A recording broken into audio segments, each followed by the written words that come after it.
Michael, over to you regarding what you saw. A fair performance from your side, it must be said, with 10 men. I don't know if there was anything to calm down from out of the result, given how you went down to 10 men. But what are your feelings about the match and how your side performed on Friday now?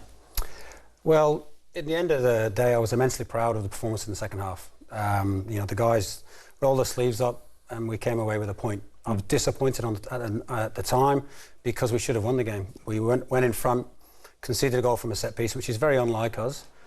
But at the end of the day, we went and really dominated in the second half, and I thought we were probably good value for 3 points. Mike, on the fitness side of things at Brisbane Roar, obviously down to 10 men 3 times this season, I believe. The fitness of your boys is superior to the rest. How do you feel, and how important is that to you for what you've achieved this season so far? Well, I don't know that it's superior to everybody else, Craig. What I do think is that we have a great mentality. We have a belief that we can, play for a full 90 minutes and dominate games. Kenny Stead set up the conditioning program at Brisbane Roar, and it's famed. It was a really important part of the dominating 2 years. And we've taken that on this year. Kenny's moved on to a new role, and Matty Conwell's come in. So I've got good staff there. But it comes down to the players. The players turned up on June the 3rd for pre-season training, and the attitude was absolutely fantastic. They had the eye of the tiger. They just really wanted to train hard. Very, very focused on what we wanted to try and achieve this year, and they deserve all the credit. I wanted to ask you about that, Mike. One of the players that I played with at a club used to say, you train the way you play. Would you say that that's correct in terms of Brisbane? Absolutely. I mean, I don't think, Bozzy, you can, train mediocre in terms of intensity and then suddenly think you're going to turn it on and step it up. We believe from playing from the first minute to the last minute, however long the game goes. And yes, we've had some unfortunate situations where we've played with 10 players and we've proven that we can see a game out, score a winner in the last minute. Or whatever it takes, but it comes down to a belief. The players have got great self-belief, and we have a collective belief that we can actually achieve something. Bessart Barisha, the focal point, of course, out of Friday night, getting sent off. We've all had our say about whether or not it should or should not have. Bozza said yesterday it was a bit shaky, but I mean, you had your say on Friday night as well. But going on from that, how have your man managed Bessart in the aftermath of what happened? Because I'd imagine it's a pretty sensitive kind of way of going about things, because he is on edge, especially given a decision like that, knowing Bessart. Well, look, the first thing I'll say is, because I know you probably want to know what my thoughts are about the sending off. The bottom line is the referee's got a job to do. Yep. Right?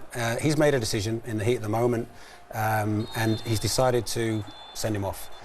My view of it is that there was no intent to hurt another player. He was actually going to block the ball, and he's been sent off. Now, the focus for me is not on Bessart being sent off. The focus is on the quality of the performance of the players who are left on the park. It's always got to be that way. We'll deal with Bess's situation at home. We'll speak to FFA with regards to it. I'll speak to Bess individually. He's remorseful.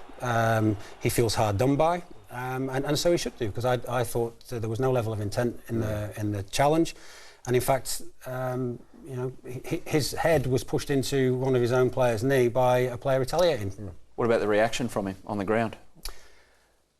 I was turning to my assistant at that moment and I was saying, what are you going to do? I didn't see it. Separate issue, just say separate issue. Got some interesting stats here for you, and you can make of stats what you will, as Bozza keeps on reminding me every time we throw up a stat. However, Mike, cast your eyes over these, and it would appear, according to cold hard data, that you are actually better without Bessart Barisha on the pitch, which seems weird. Games, points per game, win percentage, goals per game. I mean, those bottom three pretty much all in favour of the one on the right there. Can you debunk those facts there and tell me that you are better with Bessart Barisha? And there's more coming as well. The points per game, the win percentage, the goals per game as well, without Bessart Barisha. There's one thing I can say about that as well. Matches without Bessart Barisha is only 7. In comparison to the 16 with him. So I think once you get that 7 closer to the 16, here's what I'm saying about stats, I think those figures will be much closer. You better with him or without him? Adam, Bessart has played 16 games and scored 11 goals. You tell me a coach in the world that doesn't want a player that gives you that return. Fair enough. Fair enough. You're taking great delight in that, aren't you? Short up there, and it got smashed. And I'm quite happy with it. No, you can throw it out there. You're entitled to throw it out there. It's understandable, especially with the fact that he's going. But I think speaking from an ex-player's perspective, Maury, you can chime in here. You know, players like Besart Berisha are few and far between. He divides a lot of people, but as an ex-player, I know when I'm going on that pitch and I look down that tunnel, I'd much rather see him on my side than somebody else's. And as a defender, Maury, he'd be an absolute nightmare because he defends from the front like no one else does in the league. Yeah, no, look, he works really hard. I think he's been fantastic for Brisbane Roar. He plays the game on the edge, and we've seen that throughout the season. So sometimes, I guess, as a manager, as a club, you know, there are some slight negatives, but far outweighed by the positives. I mean, his goal scoring record is fantastic. His work rate for a striker, you know, it gives the rest of the team inspiration and the ability to score goals. I mean, we can see, you know, whether it be long range, whether it be quick feet there, that still manages to go in. He's got all ranges of goals in him. And Mike, I just want to ask a question left field. Obviously in this country we have the salary cap. If it was up to Brisbane, they would have kept Besart Berisha, but you can't because of the salary cap. Is that something in future that's got to be looked at in terms of, you know, are we punishing teams and people for being successful? So he has to leave because he's successful? Look, that's an interesting point because our aspiration is to play in Asia next year. And, you know, I'm watching with interest the games in the ACL this year, and I think it's really important that we make our stamp in Asia. And, you know, we've got a very strong squad, but we've been weakened because of the salary cap. But that wouldn't happen in China or Korea or Japan.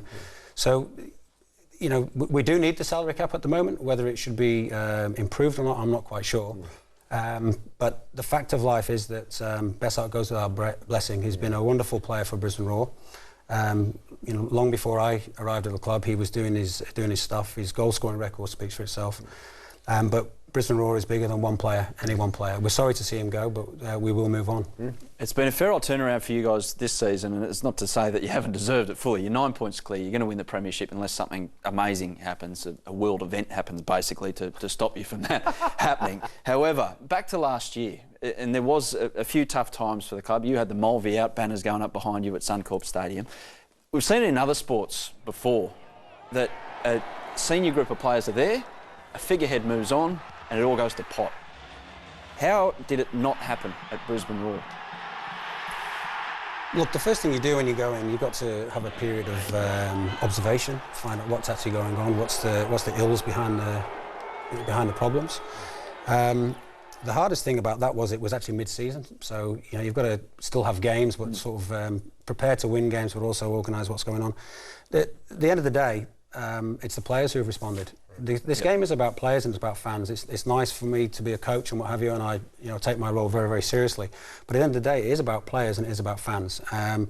I've got a great group of players, wonderfully talented players, but more than that, they've got a great desire to be successful. And that's what drives me every day to help them to be better. Is he being too modest there, Maury?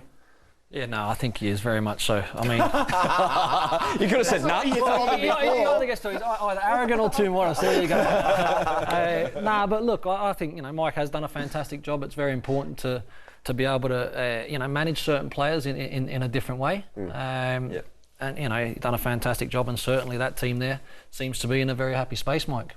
I wanted to ask about the goal that I thought, since I've been back in the A-League, is the best goal that I've ever seen in the A-League, the 22-pass goal against Melbourne Victory. From a man management perspective, when your team does this, for me, that's something that you must dream about, work on all the time. How do you then, the following week or the next time you meet each other, say, how do you say, look guys, I don't want you to get carried away with yourself, obviously, but you did hit a peak, which I want you to stay at. How do you do that? How do you manage that? Yeah, that's very difficult over a 27-game season, isn't it? Yeah. I think we've had our blip, and I think every team goes through that, where things don't quite go as well as you would have expected or hoped for. But moments like this, this was just beautiful. It was well contrived. There was movement. There was awareness. There was timing, and there was a finish at the end of it. We played some wonderful football that night, but Victory gave us a very strong game for the first 35 minutes. But we just proved that we can play good football. And at the end of the day, the game is about entertainment, but it's no use entertaining without winning. So if you can put the two together, which we've done more often than we haven't done this season, it's good. I get great thrill out of seeing that. Yeah. The problem is that my chairman comes in and gives me a piece of paper and says that's what you should do every week. That's a good yardstick to have, I can tell you that. Well, Mike, congratulations firstly on that goal, but the way things have gone so far this season for Brisbane Roar. Best of luck next weekend, the chance to wrap things up as far as the Premier's Plate goes, win a trophy for the club. You're into Asia and beyond, who knows what could happen for the rest of the season. Thanks for dropping by. My pleasure. Thank you very Mike. much, Adam. Thanks, guys. Thank you. We're off to a break. Maury's sticking around.